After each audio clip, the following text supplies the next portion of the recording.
വാശിയല്ല, വൃത്തി വൃത്തി. എന്നാ അമ്മയ്ക്ക് ഇപ്പൊ എന്താ വേണ്ടത് കഴിക്കേ? ഇപ്പൊ തൽക്കാലം ഇത് മതി. മതി. ആട്ടുംപാലാണ്.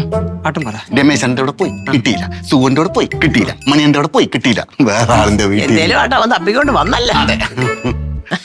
കുടിക്കണം കൊച്ചമ്മ, ശുദ്ധമായ ആട്ടിൻപാൽ. ഞാൻ വിളിച്ചോളാം അവനെ. ശരി ശരി ശരി. വല്ലാത്ത വൃത്തി തന്നെ കേട്ടോ എന്റെ കൊച്ചമ്മേന. അങ്ങനെ വേണോടാ, അതാണ് നമ്മുടെ ആരോഗ്യം തന്നെ. അല്ല അമ്മയ്ക്ക് പെട്ടെന്ന് ഇങ്ങനെ വൃത്തി വന്നാനുള്ള കാരണം? പെട്ടെന്ന് വൃത്തി തോന്നാനുള്ള കാരണോ? വൃത്തി തോന്നാൻ കാരണം വേണോ? അപ്പോഴേ മുത്തു, ഒരു കാര്യം, ഒന്നും കഴിച്ചില്ല എന്നുള്ള സങ്കടം വേണ്ട.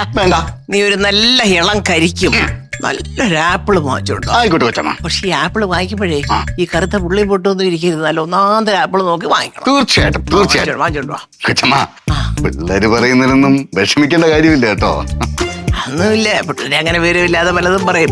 നിനക്ക് കൊണ്ട് ഇടയ്ക്ക് എന്നാലും പോട്ടെ. ശരി. സോറി കൊച്ചമ്മ. ചെറിയതായിട്ട് അഴിക്കരുത്.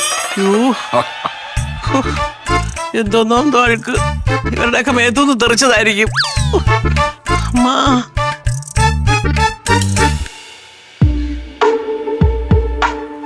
പ്രശോഭേട്ടാ, ഞാൻ ചോദിക്കുന്നുണ്ടോന്ന് തോന്നരുത്. ഈ അമ്മയ്ക്ക് ഇരുന്ന പാടെ എന്താ പറ്റിയതാ? അമ്മയ്ക്കാണെങ്കിൽ ഓരോ സമയത്ത് ഓരോ സ്വഭാവമാണ്. എപ്പോഴാ മാറുക എന്നുള്ളത് അറിയില്ല. ചോറിലൊരു ഇത്തിരി പോകുന്നൊരു മുടി കണ്ടതിന്റെ പേരില്ല. പിന്നെ ഒരു നേരം പോയി ആയിക്കോട്ടെ എന്ന് വിചാരിച്ചിട്ട് ഇവളുടെ മുടിയാവും ഞാൻ പറഞ്ഞേ. അല്ല, എനിക്കതല്ല വിഷമം. ഞാൻ ഉണ്ടാക്കിയ പൂ പോലത്തെ ഇഡ്ഡലിയും ചമ്മന്തി തൊട്ട് നോക്കിയിട്ടില്ല, അതാ. ആർക്കെങ്കിലും നല്ല പൊരിച്ച കോഴിയുടെ മണം വരുന്നുണ്ടാ? ശരിയാണ്, വരുന്നുണ്ട്. അതാ നാസാറിന്റെ മോന്റെ ബർത്ത്ഡേ ആണെന്ന് നമ്മളെ വിളിച്ചിട്ടുണ്ടായിരുന്നു. ശരിയാണല്ലോ, നമ്മളെ വിളിച്ചതല്ലേ? നമ്മളെ വിളിച്ചതാ. അയ്യോ, നമുക്ക് പോവാ. പോയി കഴിഞ്ഞ അമ്മ സമ്മതിക്കില്ലല്ലോ. അയ്യോ, ഇനി ഒറ്റ കാര്യം ചെയ്യാനുള്ളൂ, ആ മണോ മൂക്കിൽ വലിച്ചു കയറ്റി വെറുതെ ഇരിക്കാം. എന്റെ പൊന്നെ, ഇത് വെളിച്ചെണ്ണയിലാണ് വറുക്കുന്നതായിട്ട്. നല്ല മണം. ഞാൻ അകത്തോട്ട് നിൽക്കാം, നിന്നാ പറ്റൂല, എന്നെ കൊണ്ട് ഇതൊന്നും പറ്റൂല. എന്റെ പൊന്നെ, ആരാണെന്തോ പാചകം. അമ്മ അറിയാതെ പോയാലോ? അമ്മ അറിയാതെ പോയ അതൊക്കെ അമ്മ അറിയും. അമ്മ ആരാ മോളെന്നറിയോ? സഹിക്കുക, അത്ര തന്നെ. സഹനത്തിന്റെ അങ്ങേയറ്റ പാത്രം എന്തായിരിക്കുന്നു?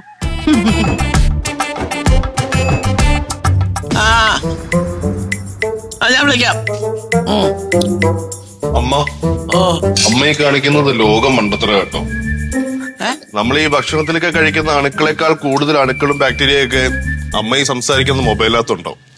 എന്തിനു പറയുന്നു, ഈ ടോയ്ലറ്റ് സീറ്റിലുള്ള ജേംസിനേക്കാൾ കൂടുതൽ ഉണ്ടാവും ഈ മൊബൈലിനകത്ത്. ഇതൊന്നും ഞാൻ പറയുന്നതല്ല, ഇതൊക്കെ ശാസ്ത്രീയമായിട്ട് തെളിയിക്കപ്പെട്ടിട്ടുള്ളതാണ്. ആണോ? അപ്പൊ എന്തോ ചെയ്യണതായി പറഞ്ഞേ?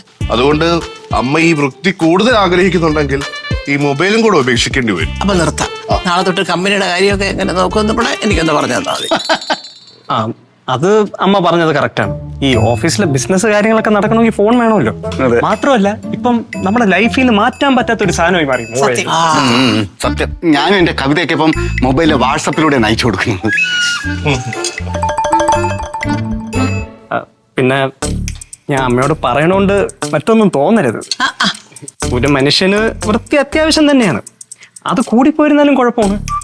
അതായത് അതിനെ OCD എന്ന് നമ്മൾ പറയും. എന്തോന്ന്? ഈ ഒബ്സസീവ് കമ്പൽസീവ് ഡിസോർഡർ എന്ന് പറയും. OCD. എന്റെ ബലമായ സംശയം അമ്മയ്ക്ക് ആ രോഗമാണെന്നാണ്. പറഞ്ഞ് നീ ഇപ്പൊ എന്നെ ഒരു രോഗിയാക്കി. ഏതായാലും ഞാൻ രോഗിയല്ല, പക്ഷെ ഇത്രയും വിവരമുള്ള മോനോടെ എനിക്കൊരു ചെറിയ സംശയം ചോദിക്കാനാണ്. എന്താണെന്നറിയാമോ, ചില ആമ്പിള്ളേരെ ഈ ഭാര്യയെ കാണുമ്പോ അന്തം വിട്ട് വരണ്ട, ആനവെ കാണുമ്പോ വരണ്ട ഓടുന്ന പോലെ ഓടി മറിഞ്ഞടിച്ച് വീഴുക. അതെന്തോന്ന് രോഗം മക്കളെ? അതിനെന്താണ് പേര്? വടി കൊടുത്ത് അടി വാങ്ങിച്ചു. നല്ല കാര്യം ഉണ്ടായിരുന്നു. അതുപോലെ കൊച്ചമ്മ, ഇപ്പൊ കൊച്ചമ്മ അമിത വൃത്തിയൊക്കെ അവസാനിപ്പിച്ചാ? നീ വലതുകാല് വെച്ച് എന്നീ വീട്ടിൽ കേറിയോ അന്ന് തീർന്ന എന്റെ വൃത്തി. വടി കൊടുക്കാതെ അടി വാങ്ങിച്ചു. അതെ, ഈ വൃത്തിയുടെ കാര്യം ഒന്ന് അവസാനിച്ചെങ്കിലേ ഒരു കാര്യം പറയായിരുന്നു. അമ്മ, അപ്പുറത്തെ വീട്ടിലെ നാസൃക്കയില്ലേ, നാസൃക്കയുടെ മോളെ ബർത്ത്ഡേ അമ്മ ഇന്ന് നമ്മളെയൊക്കെ വിളിച്ചിരിക്കുന്നു. പോട്ടാ അമ്മ, നല്ല ചിക്കൻ ഫ്രൈഡ് മണം സഹിക്കാൻ നല്ല പറ്റില്ല. ചിക്കൻ ബിരിയാണി വേണോ അമ്മ? ഞാൻ അന്വേഷിച്ച് നൗഷാദൊക്കെയാണ് പാചകം. സൂപ്പറാ, പിന്നെ പറയാനില്ല. പോട്ടാ അമ്മ. ഇനി അത് കഴിക്കുന്നവരുടെ ഗതികേടെന്ന് ആലോചിച്ച് നോക്കും. ബാത്റൂമിൽ നിന്ന് ഇറങ്ങാൻ സമയം കാണൂല. പൊക്കോട്ടാ. പൊക്കോട്ടെ. അയ്യോ, ഇനി ഈ പ്രാക്കെല്ലാം കൊണ്ടില്ലെങ്കിൽ എന്റെ തലയ്ക്ക് വരും. പോ ആ അല്ലേ വേണ്ട, ഞാനിവിടെ വരാം. എന്റെ ഒരു അയൽവാസിയല്ലേ, ഇവിടെ വന്ന് നേരിട്ട് വിളിച്ചത്. കൊച്ചമ്മ ഇതങ്ങ് ഞാൻ മാറ്റിക്കോട്ടാ. ഓ ഓ എല്ലാം മാറ്റി മാറ്റിക്കൂടി കുരിക്കോ. അങ്ങോട്ട് മാറി നിന്ന് മാറ്റി. അപ്പൊ കഞ്ഞി കുടിക്കണ്ടല്ലേ അമ്മ? വേണ്ട. ഓ എന്നാ നമുക്ക് റെഡി ആവാം. അതെ അതെ. റെഡിയാവും. OCD ABCD ഒക്കെ പഠിച്ചോണ്ട് പോ. ശരി അമ്മ, താങ്ക്സ് ചേട്ടാ.